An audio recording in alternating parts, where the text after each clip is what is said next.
5000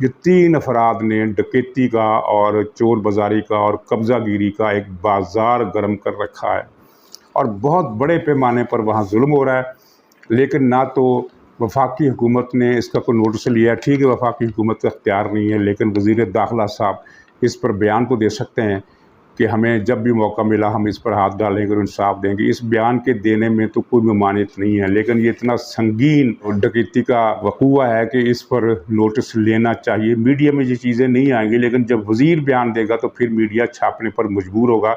اس وقت آپ میڈیا کو ڈاکومنٹری ثبوت کے ساتھ بھی یہ چیزیں لے جائیں کسی ٹی وی چینل پر تو وہ نہیں چلائیں گے، کیونکہ ظاہر ہے کہ ملک ریاض بھی بہت بڑی پارٹی ہے اور دوسرے لوگ بھی بہت بڑی پارٹی ہے۔ تو لاہور میں سما ٹی وی کے جو مالک ہے علیم خان، وہ اسی وجہ سے زیر عتاب ہیں کہ ان کا ٹی وی واحد چینل ہے پورے پاکستان میں جو ان ڈکیتیوں کی خبریں نشر کر رہا ہے۔ خاص طور پر یہ جو روڈا کی ڈکیتی ہے لاہور والی، اس کی خبریں بہت نشر کر رہا ہے۔ تو چنانچہ سزا کے طور پر قبضہ گروپ ہے میاں اسلم اقبال کا، تو اس نے یہ علیم خان کی وہ سوسائٹی برباد کر دی ہے، ختم کر دی، بلڈوزر لے کر گیا ہے اور سب کچھ تہس نہس کر دیا ہے، جو راوی کے ساتھ واقع بن رہی تھی۔ اور اس کے لیے عثمان بزدار کے دور میں روڈا سے باقاعدہ اجازت بھی لی گئی تھی، لیکن اب میاں اسلم اقبال کہتا ہے کہ ہم یہ کیا کون سا اجازت نامہ، کوئی اجازت نامہ نہیں، اس کی جو ہے وہ مسمار کر دی ہے ہاؤسنگ سوسائٹی کی جو عمارتیں وغیرہ تھی، اور زمین پر قبضہ کر لیا گیا ہے۔ اور اس سوسائٹی کے اور علیم خان کے جو ملازم ہیں دوسرے، ان میں سے جو گرفتار کیے گئے ہیں ان کی تعداد 50 سے زیادہ ہو گئی ہے۔ اور غصہ ظاہر ہے پرویز الہی کو علیم خان پر صرف روڈا کا ہی نہیں ہے، بلکہ زیادہ غصہ اس بات کا بھی ہے کہ اسے پتہ ہے کہ یہ جو پنجاب میں ایک تبدیلی کی کوشش کی جا رہی ہے، پچھلے تقریباً 2 مہینے سے کوشش کی جا رہی ہے، اس میں علیم خان کا اہم کردار ہو سکتا ہے، کیونکہ علیم خان کے جو زیر اثر ارکان صوبائی اسمبلی ہیں، وہ جتنے بھی ہوں، 3 ہوں، 4 ہوں، 5 ہوں یا 7 ہوں، اگر وہ علیم خان کی بات مان کر اجلاس سے غیر حاضر رہیں تو نتیجہ کیا نکل سکتا ہے۔ اس لیے علیم خان کو گرفتار کرنے کا بھی آرڈر دیا جا چکا ہے، لیکن بوجوہ کچھ خاص وجوہات، ایسی وجوہات جن کا تعلق بڑے کھلاڑیوں سے ہے، علیم خان کی گرفتاری ابھی تک عمل میں نہیں آ سکی۔ لیکن کب تک ہو سکتا ہے کہ یہ جلد ہی گرفتار کر لیے جائیں، لیکن علیم خان نے صحافیوں کو جو ان کے قریب جو ان سے تعلق رکھتے ہیں، ان کی بیٹ کے ہیں اور ان کے نزدیکی گنے جاتے ہیں، ان کو صحافیوں کو بتایا ہے کہ میں نے قانونی جنگ لڑنے کا فیصلہ کیا اور میں جلد اپنی قانونی جنگ شروع کر دوں گا۔ قانونی جنگ سے مراد یہ ہے کہ وہ ان قبضوں کے بارے میں، زیادتیوں کے بارے میں، گرفتاریوں کے بارے میں عدالتوں سے رجوع کریں گے۔ تو عدالتوں سے انہیں کتنا ریلیف ملے گا یہ ہم نہیں بتا سکتے، لیکن ظاہر ہے کہ جب عدالت میں مسئلہ جائے گا تو ایک ایشو تو بنے گا، اور وہ میڈیا جو اس وقت خبریں نہیں چھاپ رہا، خبریں نشر نہیں کر رہا، وہ عدالت کی بنیاد پر کچھ نہ کچھ اس واقعے کو کوریج دینے پر مجبور ہوگا، زیادہ نہ صحیح تھوڑی صحیح۔ لیکن یہ جو ملک ریاض والا ایشو ہے یہ اتنا عجیب و غریب ہے کہ آپ لوگ کو یاد ہوگا کہ 2 مہینے پہلے سپریم کورٹ میں ایک فیصلہ آیا تھا، ملک ریاض کے خلاف جاتا تھا، وہ کسی ٹی وی پر نہیں چلا، وہ کسی اخبار میں نہیں چھپا۔ یہ صورتحال سوائے ایک اخبار نوائے وقت نے چھاپا اور غالباً ایک کراچی کے ایک اخبار نے یہ وہ خبر چھاپی تھی، باقی تمام اخباروں نے اس کا بلیک آؤٹ کیا تھا اس خبر کا، کیونکہ یہ ملک ریاض کو ہٹ کرتی تھی، اور ملک ریاض وہ ہے جو ٹی وی کو، ہر چینل کو کروڑوں روپے مہینے کا بزنس دیتا ہے، اور اخبارات میں بھی اس کی ایک ایک صفحے کے اشتہار چھپتے ہیں۔ تو یہ بھی ایک مجبوری ہے پاکستان کی کہ یہاں ہر کوئی اپنے مفادات کا غلام ہے۔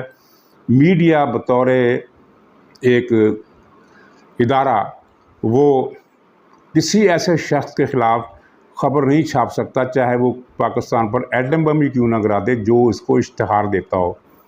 یہ جنگ نے بھی اس کی خبر نہیں چھاپی۔ اگر جنگ نے کبھی بہت ناگزیر حالت میں خبر چھاپی بھی تو ایک پراپرٹی کا کاروبار کرنے والی ایک شخصیت کے خلاف یہ کیس درج ہوا ہے، 4 لائن کی خبر جنگ چھاپ دے گا۔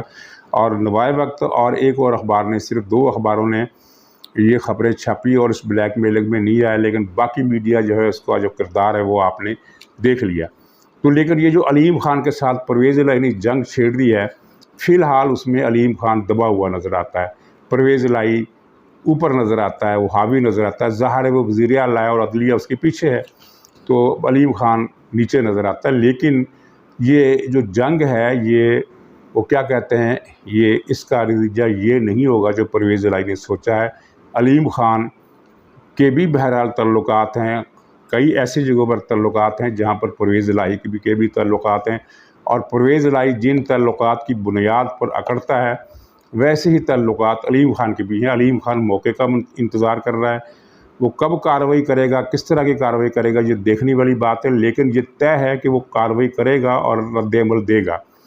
اسی طرح دریائے چناب کے ساتھ ساتھ گجرات اور منڈی بہاؤالدین اور ہیڈ مرالہ وغیرہ کے علاقوں میں جو ڈکیتیاں یہ دونوں باپ بیٹا مار رہے ہیں وہ بھی ان نوٹس نہیں جائیں گی، ان کا بھی نوٹس لیا جائے گا، کیونکہ اس طرح کی برق رفتار اندھیر نگری پاکستان میں اس سے پہلے نہیں ہوئی۔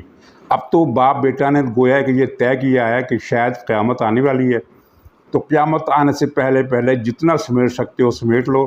چنانچہ ہر روز کی بنیاد پر کروڑوں روپے لوٹے جا رہے ہیں، ہر روز کی بنیاد پر کروڑوں روپے لوٹے جا رہے ہیں، سرکاری خزانے سے بھی، قبضہ گروپ سے بھی، بلیک میلنگ سے بھی، اغوا برائے توان کی وارداتیں تو ہو ہی رہی ہیں، ان کا کیا تعلق ہے ہمیں نہیں پتہ، لیکن کچھ نہ کچھ معاملات ادھر جاتا ہے۔ یہ جو مونس الہی ہے اس کو دیکھیں آپ کس طرح بری کیا جا رہا ہے ہر کیس سے، لیکن اس پر بہت سنگین کیس ہیں منی لانڈرنگ کے بھی، اور صرف ایک کیس ایسا ہے جس میں اس پر 400 کروڑ روپے لوٹنے کا الزام ہے۔ تو یہ وقت ظاہر ہے اب جلدی آئے گا، زیادہ دیر نہیں لگے گی جب یہ چیزیں عدالتوں میں اٹھائی جائیں گی۔ یہ چیزیں چھپنے والی نہیں ہیں، چھپائی جانے والی نہیں ہیں، اور ویسے بھی جب کوئی اس طرح اندھا دھند اپنی رفتار کو بڑھا دے، ڈکیتی کی واردات یعنی چوری کی، ڈکیتی کی، کرپشن کی رفتار اس غیر فطری حد تک بڑھا دے تو حادثہ ایکسیڈنٹ ہونا لازمی ہے۔ بہرحال یہ کچھ مزید معلومات بھی میں لینے کی کوشش کر رہا ہوں کہ گجرات اور لاہور کے علاوہ پنجاب کے کس کس مقام پر یہ دونوں باپ بیٹا ڈاکے مار رہے ہیں، تو جیسے مجھے ان کے بارے میں کچھ چیزیں ملے گی میں پیش کروں گا۔ یہ تو آپ کو پھر میں تیسری چوتھی مرتبہ بتا رہا ہوں کہ یہ چیزیں میڈیا میں نہیں مل سکتی، کیونکہ میڈیا میں چودھری خاندان کے خلاف کوئی چیز نہیں چھپ سکتی۔ وجہ اس کی ملٹیپل ہے، ایک وجہ ان کی اپنی کرپشن ہے، وہ ان کے تعلقات ہیں، ثقافتی تعلقات۔ آپ سمجھ رہے ہیں نا کہ ثقافتی تعلقات کا مطلب کیا ہوتا ہے۔ اس کے علاوہ پھر تیسرا فیکٹر جو ہے وہ ملک ریاض کا ہے۔ تو یہ ساری چیزیں مل کر جو ہیں یہ بلیک آؤٹ چل رہا ہے، لیکن یہ جو حادثہ ہونا ہے نا بہت بڑا، اس حادثے میں ان دونوں باپ بیٹا نے عبرت کی ایسی مثال بننا ہے کہ لوگ جب اس کا ذکر کریں گے تو کانوں کو ہاتھ لگایا کریں گے۔ تو ناظرین اجازت دیجیے، انشاءاللہ پھر ملاقات ہوگی، تب تک کے لیے خدا حافظ۔ عمران خان صاحب سیفر کے پیچھے چھپنا چاہ رہے تھے تو 15-20 دن مہینہ خان صاحب انجوائے کر لیں، آپ نے جتنا کرنا ہے۔ یوم احتساب آپ کا پنجاب حکومت کا قریب ہے، کسی کو نہ بھاگنے دیں گے۔ خان صاحب ہمارا منہ نہ کھلوائیں کہ رات کے اندھیرے میں کہاں جایا جاتا تھا، کہاں سے سپورٹ لی جاتی تھی، کیسے اس دھرنے کے لیے فنڈنگ ہوتی تھی، 2018 کا الیکشن کیسے ہوا، یہ گورنمنٹ کیسے بنی۔ اگر ہم نے زبان اپنی کھول دی تو یہ بہت دور تک جائے گی۔ یہ نہ ہو کہ آر ٹی ایس کی بات کہیں سے نکل کے کہاں تک چلی جائے۔ عمران خان صاحب کو یہ بات ہضم نہیں ہو رہی ہے کہ علیم خان صاحب نے کیوں ان کا ساتھ چھوڑ دیا، کیوں جب ان کے خرچے چلتے تھے، اب جہاز کون اڑائے گا۔ آج عمران خان صاحب نے ایک ڈاکو کو وزیر اعلیٰ بناتے ہیں۔ اسلم اقبال سے پوچھنا چاہتا ہوں کہ آپ کب سے مامے بن گئے پاکستان تحریک انصاف کے؟